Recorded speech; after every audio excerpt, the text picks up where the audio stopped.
Assalamualaikum warahmatullahi wabarakatuh. Salam sejahtera bagi kita semua. Shalom, Om Swastiastu, Namo Buddhaya, salam kebajikan. Pertama-tama marilah kita panjatkan puji dan syukur kehadirat Tuhan Yang Maha Esa yang telah melimpahkan karunia-Nya kepada kita. Yang terhormat Bapak Hanafi selaku dosen mata kuliah Manajemen K3 dan teman-teman yang berbahagia. Perkenalkan, nama saya Restufi Ananda dari Prodi Administrasi Perkantoran B Gunung Kidul. Di sini saya akan mempresentasikan analisis tentang kecelakaan kerja di perusahaan Jamu Air Mansur. Oke, studi kasus kali ini tentang kecelakaan kerja yang terjadi di perusahaan PT Jamu Air Mansur.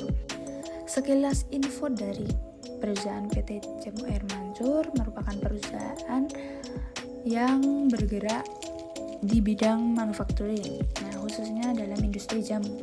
Perusahaan ini ada 3 unit produksi, yaitu unit jamu, kosmetik, dan ekstrak.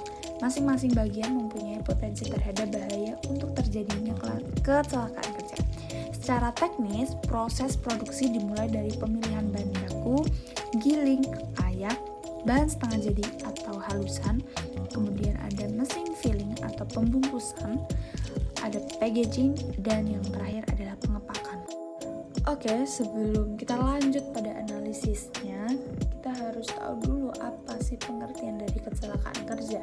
Dan di sini saya mengutip dari PT Jamsostek atau Persero pada tahun 2005. Bahwa kecelakaan yang terjadi berhubungan dengan hubungan kerja, termasuk dengan penyakit yang timbul karena hubungan kerja, demikian pula kecelakaan yang terjadi dalam perjalanan berangkat dari rumah menuju tempat kerja dan pulang ke rumah melalui jalan yang biasa atau wajar dilalui. Nah, intinya itu adalah bahwa kecelakaan yang terjadi itu ada hubungannya dengan kerja di tempat kerja, seperti itu. Kemudian pembahasan kedua adalah jenis kecelakaan kerja. Nah, biasanya kalau kita lihat di YouTube atau di TV-TV itu kan ada beberapa jenis kecelakaan kerja yang sering kita lihat, seperti terjatuh, tertimpa benda jatuh, tertumbuk atau terkena benda, terkecuali benda jatuh, terus ada terjepit oleh benda, kemudian ada gerakan yang melebihi kemampuan, pengaruh suhu tinggi, tekanan arus, dan kontak langsung dengan bahan berbahaya atau radiasi, seperti itu. Oke, selanjutnya adalah penyebab kecelakaan kerja.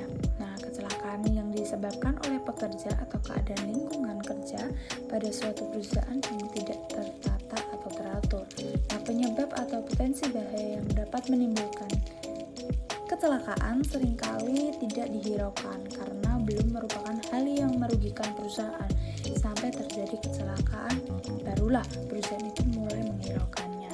Nah, pada PT Jamu Air Mansur ini ada 4 penyebab kecelakaan. Yang pertama itu mesin.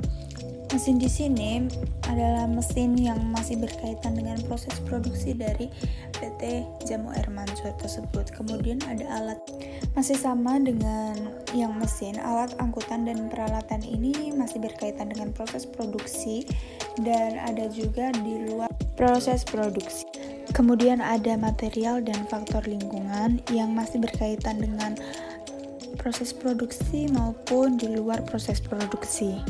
Selanjutnya ada faktor risiko yang berpotensi menyebabkan kecelakaan kerja. Yang pertama, faktor manusia, di mana sebagian besar sebanyak 90,9% kecelakaan terjadi pada sampel usia di atas 50 tahun dengan masa kerja di atas 30 tahun sebelum pernah mengikuti pelatihan K3. Selanjutnya ada kecelakaan dalam tempat kerja, bahwa kecelakaan terjadi karena faktor alat pelindung diri yang sudah tidak dipakai saat kecelakaan terjadi. Kemudian ada konsentrasi terpecah dengan urusan lain, keadaan lampu licin, tidak tersedia pengamanan mesin dengan jenis kecelakaan berupa terpleset, kelainan atau luka umumnya terdapat pada bagian anggota badan bagian atas dengan sifat luka.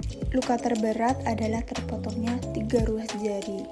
Oke, selanjutnya kecelakaan luar tempat kerja, di mana kecelakaan banyak terjadi saat perjalanan menuju tempat kerja di pagi hari dengan jenis kecelakaan adalah tertabrak oleh kendaraan lain. Kelainan berupa 81 patah tulang dan keluhan ringan berupa memar, lecet, pegal, kondisi yang berlubang dan menikung menyebabkan kecelakaan. Analisis yang berikutnya adalah alat pelindung diri atau APD. Nah, PT Jamur Air Mancur hanya mengenakan perlindungan seadanya dengan disediakan dari 68 perusahaan seperti masker, selebrak, sandal jepit, topi. Melihat dari kecelakaan yang terjadi, seharusnya pengamanan terhadap karyawan dengan penyediaan perlindungan yang lebih sesuai dengan bahaya kerja perlu dilakukan. Selanjutnya, analisis yang terakhir yaitu pencegahan kecelakaan. Nah, PT Jamur Air Mancur bahwa semua pekerja harus mematuhi dan mengetahui bahaya dari bahan dan peralatan yang mereka tangani, semua bahaya dari operasi perusahaan serta cara pengendaliannya.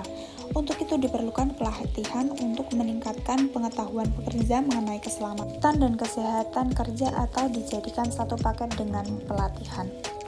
Baiklah, terima kasih atas perhatiannya.